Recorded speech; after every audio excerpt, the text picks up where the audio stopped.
Hey, Coach, appreciate you taking the time today. Thanks, Allie. We'll get started here with Chris and then Dave. Hey, afternoon, Nick. After having a tape to have a chance to look over the tape, how would you officially assess the way that Gardner play, and what do you have to do to make him right and put him in position so that he can succeed? Yeah, I think we didn't play well enough as an offense in total, right? And that's never just on one guy.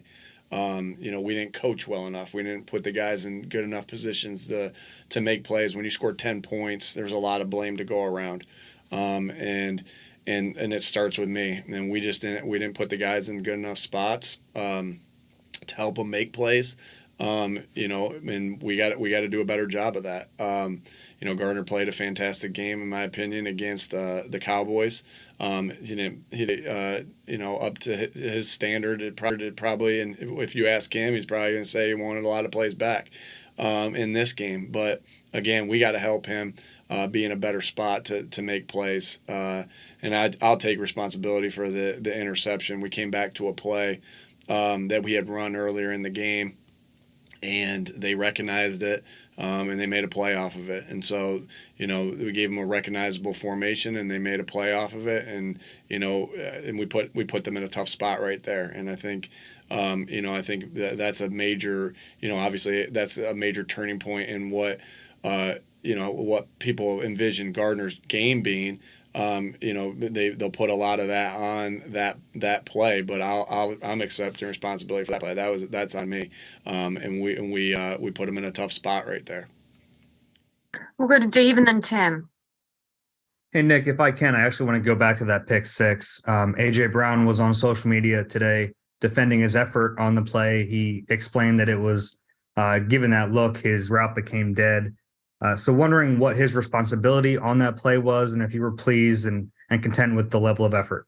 Yeah, the responsibility on that play is, again, I'll just go back to my own. Again, we were in a 3-by-1 formation. We shifted the guy up to the line of scrimmage onto the right side, putting us in a 4-by-1. That's a very recognizable formation. And a good corner made a play, and with a smart safety on the other side, with 32 and 23 over there, they recognized it. And Dennis Allen's a good coach, and he recognized it, and they had made an adjustment, and they made a play. I'll never question our guys' effort. And AJ gives it up for his teammates all the time, every time. And so I'm never going to question. This is not a team where I'll ever question our effort, because I know how hard these guys go for each other, and how hard they go because they're prideful guys. Again, going back to that's my responsibility, and that's why they got the interception. Go ahead, Tim and then Bo. Hey, Nick, what can you tell us about the progress that Jalen and Gardner-Johnson have made sort of behind the scenes? And with Gardner-Johnson, I'm curious, like, how much has he been able to do on the physical side as he comes back from this injury? Yeah, again, they're both getting better every day because they work hard at it. They work their butts off to do what they can do. And Chauncey's a little bit harder to do anything much in there because it's his body healing. Jalen's done all the rehab. He's always in there working, and I know they're getting better each day as far as what they've done because of who they are, of how they're rehabbing, how our trainers and our doctors and our strength coaches help them out, because we have top-notch guys right there. So they're all a little bit better than what they were even yesterday. So obviously we're just waiting to see how they feel continued throughout the week, to see what their status will be up for this week. Chauncey, as far as what he's been able to do, again, you have to rest that. That's not something that you can be there and do a lot with. But with these last 2 weeks, he has been able to ramp it up. So he's able to, when it is time for him to go, he'll be ready to go physically, right? Not just the injury healed, I'm saying, but physically be ready to go. And so he's worked really hard at that the last couple of weeks, but he did have to take it easy early on because that was part of the healing process for him. Thank you. Just a real quick follow up, if I could, on Jalen's shoulder. Like when he is, cleared to come back, is your understanding that his shoulder will be at like full strength, like he'll have normal, sort of torque and velocity on his throws when that time does come for him to be back? Yeah, I mean that would be obviously that's everything's taken into play as far as when he's ready to come back, right? We're gonna want him not only to be first and foremost, we always are gonna want him to be healthy enough to not put himself at danger, right? That's first and foremost, but then also so he can perform at a high level as well. You don't want to put, when you're talking about throwing, throwing the football with an injured shoulder, it's a little different than some other injuries, I guess, to say. Like, he's got to be able to throw the ball, down the field. He's got to be able to throw it accurately. He's got to be able to throw it with velocity so he can be, be effective as a quarterback. And so, did I answer your question, Tim? There, I'm sorry. I kind of went rambling there for a second. It's all good. Yeah, just when he's cleared, do you feel like that he's going to be is the expectation that arm is going to be at full strength? Yeah, so I think it'll be a both and. One, he'll be healthy where we're not putting him at risk, and then two, he should be able to throw is the expectation. Yes. Appreciate it. Go ahead, Bo, and then Jeff. Hey, Nick, sticking on Jalen, you've talked about how much he wants to be out there and is sort of agitating to play. After the loss yesterday, what was sort of his reaction, and has he said anything to you over the past 24 hours about really wanting to get back? Yeah, I know Jalen wants to get back. That's been his message to me ever since this happened. I'm going, it's hard to keep him down because of how tough he is, the kind of competitor he is. He wants to go, and so I wouldn't say in his last 24 hours I haven't talked to him. I've been kind of dragging myself through the mud and trying to get it right on my end. So Jalen and I haven't had a conversation in the last since yesterday. But obviously he's disappointed, like we were all disappointed walking out of that stadium yesterday. And that's Jalen's an ultimate competitor, tough, and so he's just as disappointed as we all are. Go ahead, Jeff, and then Martin. Nick, you said Jalen was close. What do you base that on? And if he was close, why didn't he get more practice repetitions? Gardner said he took all of them last week.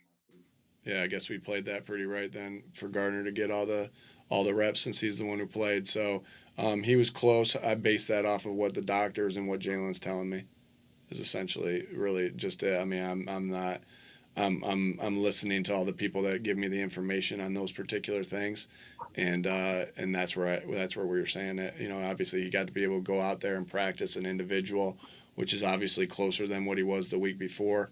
Doing individual throwing the balls, but yeah, he didn't get reps last week at practice. And then when you said you're right in having Gardner take all the practice reps, what do you mean by that? And is that typically what you want because you don't want to have guys splitting reps? Well, yeah, Gardner took the reps, and I guess we were right by saying that Jalen wasn't quite ready to play yet.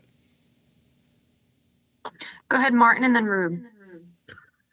Hey, Nick. I was wondering, how much of a believer are you in momentum heading into the playoffs? I mean, obviously, the context being that you guys have lost 2 in a row, but, with the game coming up against the Giants, how much do you believe you guys need a pretty big win significantly, in order to get rolling into the playoffs?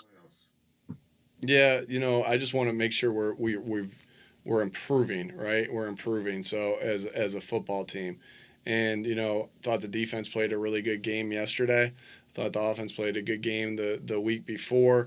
And so, you never want to be you never want to take dips in your improvement, right? You want to continue to go at an upward level. And so that's what you want. That's what you're trying to get out of this. Now there obviously it's the National Football League, and that does happen here and there. But, as far as we just want to go out there and play a good game, obviously. This next game and play to our abilities and coach to our abilities. And so but as far as momentum, I don't really think about that stuff really too much. I just want to go out and perform that day. I think that's kind of been my message to the team and to you guys at all times is like, well, what if this happens or what happens? Like, you're just trying to work on the day at hand, right? And so that you're, try to go 1-0 each day, so you can go 1-0 that week, and then you worry about the next week later and the momentum of the next week later. So it's not something that I think a lot about, to be quite honest with you. All right, thanks. We'll go to Rube and then John. Hey, Nick, when you look at the defense, their worst drive was the first drive. Obviously, the game was the only offensive touchdown the Saints scored. Offensively, they started with 4 straight 3-and-outs. And when you look at the big picture, it seemed like both sides of the ball were flat to start the game. Did you sense that? Do you ever sense that before a game? Is there any way you can kind of get guys out of that morass if you feel it's happening? I think if you sense that, then of course you'd go to the extremes to say, and do whatever you need to do to fix it, because you want to start fast as always. So I didn't sense that. How do you get them out of that if you do sense that? You kind of you got to snap everybody into it, and what our message was at halftime was like, hey, and I kind of went to every group and said this, and I said it to the locker room, like, hey, we couldn't have played much worse than we just played, and we're down 13-0. So we got a chance to be able to go win this thing. And, with how bad we played. So let's just get going and go. But, that's what I said at that halftime. I tried to say that a little bit before halftime as well. But yeah, didn't sense that going in, and if I had the right thing to say there, I would have said it had I sensed that. Go ahead, John, and then Zach. But Rube, to your point, we definitely didn't start the way we wanted to start, and we definitely started flat as you said. Hey, Nick, just to kind of button up the interception, just wanted to ask you, is there sort of, obviously you and Shane can't come up with the perfect call each time. Is there any sort of teaching point to that particular play? And then just real quick, Josh Sweat, if you got an update on Josh. Yeah, I know you saw Josh was released and everything yesterday, and we'll take Josh one day at a time. I'm just really thankful that it wasn't more serious there. I know everybody in that stadium was holding their breath, because anytime that stretcher comes out, that's tough to deal with. And it was Josh was saying, hey, just let me get up. I can get up. I can get up, and this and that, and the doctors obviously in that scenario have to make sure they go through all the right channels. So I felt a little bit more at ease because of what Josh was saying out there. Fletch and him were having conversations. He had his head down, and Fletch was, Josh, you okay? Sweaty, you okay?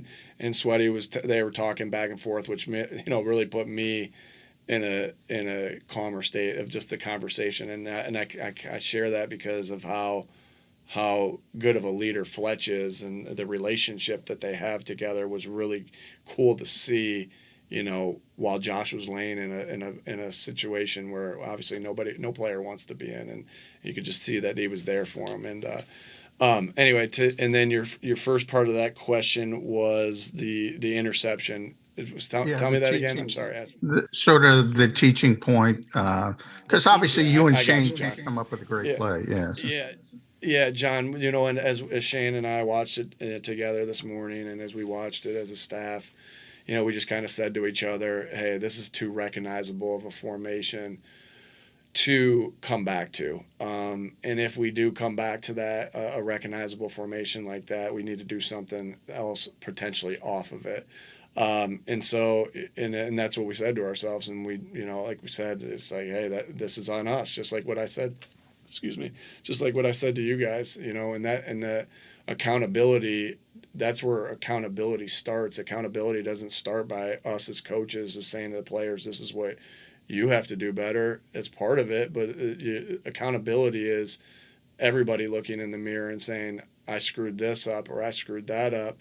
And that's what's important part of the process, to say, this is what I screwed up, and this is what I'm going to do to fix it with this type of detail, and not protect anything, just let everything be out there, right? And now we don't share everything with you guys. You guys know that. I mean, and that's just the way it is. Some things do stay in the house, but but the first thing you do is you got to drag yourself through the mud first, and have the hard conversations with yourself, and have the hard conversations with staff of what we did to have 10 points, to score only 10 points when we were coming off of averaging 38 a game for the last 5 games. And so, but that's what I love about this building, is that everybody can and everybody does look themselves in the mirror first, and there's no protection mode. It's just like, hey, here's what I got to do to make sure we're reaching our potential.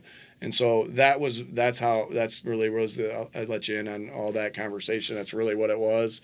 And I take full responsibility for that call. That's on me. We have time for 2 more, so go ahead, Zach, and then EJ. Hey, good afternoon, Nick. If you think back to week 18 last season, you were in the same spot that the Giants are in now. If you think back to that, what made you choose the path that you did, and what do you anticipate the Giants doing this weekend? Yeah, I can't anticipate the Giants. I can only control what I can control. That's always been my message to the team, of control what you can control. Spend your mental energy on the things that you can spend that are worth your mental energy. What went into it last year for us was that's what we felt. I mean, really simple as this. Like, that's what we felt was best for us. Now, obviously, we didn't win the next game, but we felt like that was what was best for us as a football team. With some of the bumps and bruises that we were dealing with at that time, to make sure that we were healthy to go to healthy and fresh to go to Tampa. So I mean that's what went down with our decision. And then again, not trying to not answer your question. I really do believe this, Zach, is that I got to worry about the things that I can control and that are worth my mental energy, to make sure that I'm putting our team in the best position to win this game and to win this division. Thank you. Go ahead, EJ. Hey, Nick, if Josh Sweat does miss some time here, how do you view the edge rusher depth behind him? And I guess, kind of along that vein, is Robert Quinn getting closer to return? I guess, do you have an update on him? He's definitely getting better. Again, for me to say right now, EJ, that he's going to play or not play is not fair to anybody. And so he's getting better. He's worked his butt off to get better. And I love the depth that we have there. Obviously, Josh Sweat is the player who he is, and you're always going to miss a player of his caliber, because he's such a high quality football player and a high quality person. You're going to always miss that. But I guess someone shared a stat that we were the first team ever to have 4 guys with over 10 sacks. So I'm feeling pretty good about our depth at that position, which is pretty amazing. You always, as an offensive coach, you always look at the stats of guys who are up there on their pressures and on their sacks. And I'm not sure. Well, I've never seen a team that has 4 guys of it, because it's the first time it's ever happened. But I'm not sure the last time I looked up and saw where 3 guys were on it, right? I know some of those teams that we used to play against in the AFC West when I was with the Chargers. You had Tom Bali and you had Justin Houston. I know they were always over 10 sacks, but the third guy was Frank Zamba, and I don't remember him being over 10 sacks. No offense to him, because I do think he was a really good player. And then I think about the Broncos. They had Von Miller, they had DeMarcus Ware, and I couldn't tell you who their third guy was. So my point is, I feel great about the depth. Wishing Josh a speedy recovery.